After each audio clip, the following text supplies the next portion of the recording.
K Sudhakaran ಅವರು ನಮ್ಮ ಪ್ರತಿಭಟನೆಗೆ ನೋಡಿ ಏನು ದಲಿತರ ಹಕ್ಕುತ್ತಾಯಗಳೇನಿದೆ ಅಂತ ಕೇಳಬೇಕಂತ ಅವ್ರು ಬಂದಿದ್ದಾರೆ. ಅವ್ರಿಗೆ ಕರ್ನಾಟಕ ದಲಿತ ಸಂಘರ್ಷ ಸಮಿತಿ ಚಿಕ್ಕಬಳ್ಳಾಪುರ ಜಿಲ್ಲಾ ಶಾಖೆ ವತಿಯಿಂದ ಮೊದಲನೇದಾಗಿ ಅವ್ರಿಗೆ ಸ್ವಾಗತವನ್ನು ಬಯಸ್ತೇವೆ. ಏನಪ್ಪ, ಕರ್ನಾಟಕ ದಲಿತ ಸಂಘರ್ಷ ಸಮಿತಿ ಇವತ್ತು ಚಿಕ್ಕಬಳ್ಳಾಪುರದ ಜಿಲ್ಲಾಧಿಕಾರಿಗಳ ಕಚೇರಿ ಮುಂದೆ ಪ್ರತಿಭಟನೆ ಹಮ್ಮಿಕೊಂಡಿದೆ. ಅದೇ ರೀತಿ ನಮ್ಮ ಚಿತ್ರದುರ್ಗದ ಮಾಜಿ ಶಾಸಕರಾದಂಥ ಮತ್ತು ಸಮಾಜ ಕಲ್ಯಾಣ ಸಚಿವರು ಆಗಿರ್ತಕ್ಕಂಥ ಹಾಗೂ ಸಂಸದರು ಆಗಿರ್ತಕ್ಕಂಥ ಎನ್ ಅಣ್ಣಸಮ್ಮನವರು ನಮ್ಮ ಸಮಸ್ಯೆಗಳನ್ನು ಆಲಿಸಲು ಬಂದಿದ್ದಾರೆ. ಅವ್ರಿಗೂ ಸಹ ನಮ್ಮ ಜಿಲ್ಲಾ ಸಮಿತಿಯಿಂದ ಸ್ವಾಗತವನ್ನು ಬಯಸ್ತೇವೆ. ಅದೇ ರೀತಿ ಇಲ್ಲಿ ಬಂದಿರತಕ್ಕಂಥ ಪಕ್ಷದ ಎಲ್ಲ ಮುಖಂಡರು ಮತ್ತು ಕಾರ್ಯಕರ್ತರಿಗೂ ಶಾಲೆಯಲ್ಲಿ ಒಂದು ದತ್ತು ಪಡೆದಂಥ ಒಂದು ಸೇವಾ ಸಂಸ್ಥೆ ಆ ಶಾಲೆಯನ್ನು ಅಭಿವೃದ್ಧಿಪಡಿಸಿ ಅಲ್ಲಿ ಅಂಬೇಡ್ಕರ್ ಪುತ್ಥಳಿನ ಇಡೋದಕ್ಕೆ ಆ ಅಭಿವೃದ್ಧಿ ಕ್ರಿಯಾ ಯೋಜನೆಯಲ್ಲಿ ಇದು ದುರುದ್ದೇಶದಿಂದ ಕೂಡಿದೆ. ಇದು ಡಾಕ್ಟರ್ ಅಂಬೇಡ್ಕರ್ ಅವರ ಪ್ರತಿಮೆಯನ್ನು ಅನಾವರಣ ಮಾಡೋದಕ್ಕೆ ಅಲ್ಲಿನ ಸಮಿತಿನೇ ಒಪ್ಕೊಂಡ ಮೇಲೆ ಅದು ಸಹಜವಾಗಿ ಆಗಬೇಕಾಗಿತ್ತು, ಅಲ್ಲಿನ ಹಂತದಲ್ಲೇ ಆಗಬೇಕಾಗಿತ್ತು. ಅದರ ಹೊರತಾಗಿ ಕೂಡ ಹಿಂದಿನ ಸರ್ಕಾರ ಮಾನ್ಯ ಕೃಷ್ಣಾರೆಡ್ಡಿಯವರು ಶಾಸಕರಿದ್ದಂಥ ಸಂದರ್ಭದಲ್ಲಿ BA ಅವರು ಪರ್ಮಿಷನ್ ಕೊಟ್ಟಿದ್ದಾರೆ.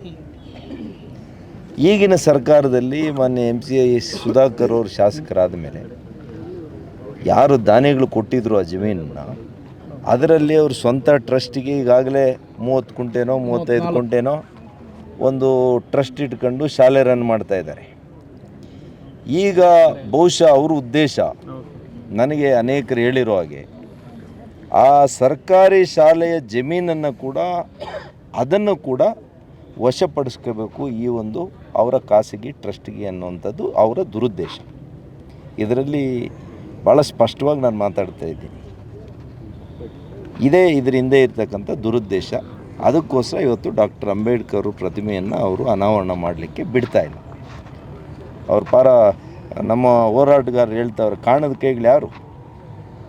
ಇದೇ ಜಿಲ್ಲಾ ಉಸ್ತುವಾರಿ ಸಚಿವರೇ ಕಾಣದ ಕೈ ಅಷ್ಟೇ. ನನಗೆ ಹಿಂದೆ ಮುಂದೆ ಮಾತಾಡಿ ಅಭ್ಯಾಸ ಇಲ್ಲ, ನೇರ ಅಷ್ಟೇ. ಹಾಗಾಗಿ ಇದನ್ನು ಅರ್ಥ ಮಾಡ್ಕೊಂಡು ಸುಧಾಕರ್ ಅವರು ಇವತ್ತು MLA ಆಗಿದ್ದಾರೆ ಅಂದರೆ ಅನೇಕರು ಇವತ್ತು ದೀನದಲಿತರು ಅವರು ಮತ ಕೊಟ್ಟಿದ್ದಾರೆ. ಅವರ ಭಾವನೆಗಳಿಗೆ ಧಕ್ಕೆ ತರದಿರ ತಕ್ಷಣ ನಿಮ್ಮ ಒಣ ಪ್ರತಿಷ್ಠೆ ಬಿಟ್ಟು ತಕ್ಷಣ ಆರ್ಡರ್ ಮಾಡಿಸಿ ಆ ಪ್ರತಿಮೆಯನ್ನು ಅಲ್ಲೇ ಉಳಿಸುವಂಥ ಕೆಲಸ ಮಾಡಿ ಅದನ್ನು ಅನಾವರಣ ಮಾಡೋದು ಕರೀರಿ ಅಂತ ಹೇಳಲಿಕ್ಕೆ ಬಯಸ್ತೀನಿ. ಈ ಸರ್ಕಾರ ಇಂಥ ಮಂತ್ರಿಗಳು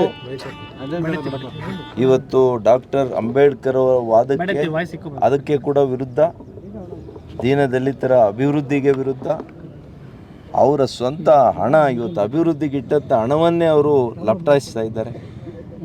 ವಾಲ್ಮೀಕಿ ಭವನದ ಹಣವನ್ನು ಚುನಾವಣೆಗಳಿಗೆ ಬಳಸ್ಕೊಂಡಿದ್ದಾರೆ, ಕುಡಿತಕ್ಕೆ ಬಳಸ್ಕೊಂಡಿದ್ದಾರೆ. ಅಂದರೆ ಇದಕ್ಕಿನ್ನ ನಿಮಗೆ ಬೇರೆ ಉದಾಹರಣೆಗಳು ಕೊಡಬೇಕಾ? ಒಂದು ಲಜ್ಜೆಗೆಡ್ಡ ಸರ್ಕಾರ ಯಾವ ರೀತಿ ಇವರನ್ನು ನಮ್ಮ ಬಲಹೀನ ವರ್ಗಗಳ ಒಂದು ಆಶೀರ್ವಾದವನ್ನು ಪಡೆದು ಅಧಿಕಾರಕ್ಕೆ ಬಂದ ಮೇಲೆ ಅವರಿಗೆ ಇವತ್ತು ಕೊಳ್ಳಿ ಪೆಟ್ಟನ್ನು ಕೊಟ್ಟಿದ್ದಾರೆ, ಅವರಿಗೆ ಅನ್ಯಾಯ ಮಾಡಿದ್ದಾರೆ. ಅಷ್ಟು ಸೌಜನ್ಯತೆ ಬೇಡವಾ? ಆಯ್ತಪ್ಪ, ಅವ್ರ ದುರುದ್ದೇಶ ಆ ಆಸ್ತಿಯನ್ನು ಒಡ್ಕೋಬೇಕು ಅಂತ ಇದೆ ಅಂತ ಇಟ್ಕೊಳ್ಳೋಣ ಉದಾಹರಣೆಗೆ. ಆದರೆ ಡಾಕ್ಟರ್ ಅಂಬೇಡ್ಕರ್ ಅವ್ರ ಪ್ರತಿಮೆ ಏನು ಮಾಡ್ತಾರೆ ನಿಮಗೆ? ಅಲ್ಲಿ ಅನಾವರಣ ಮಾಡಿದರೆ ನಿಮಗೇನು ತೊಂದರೆ?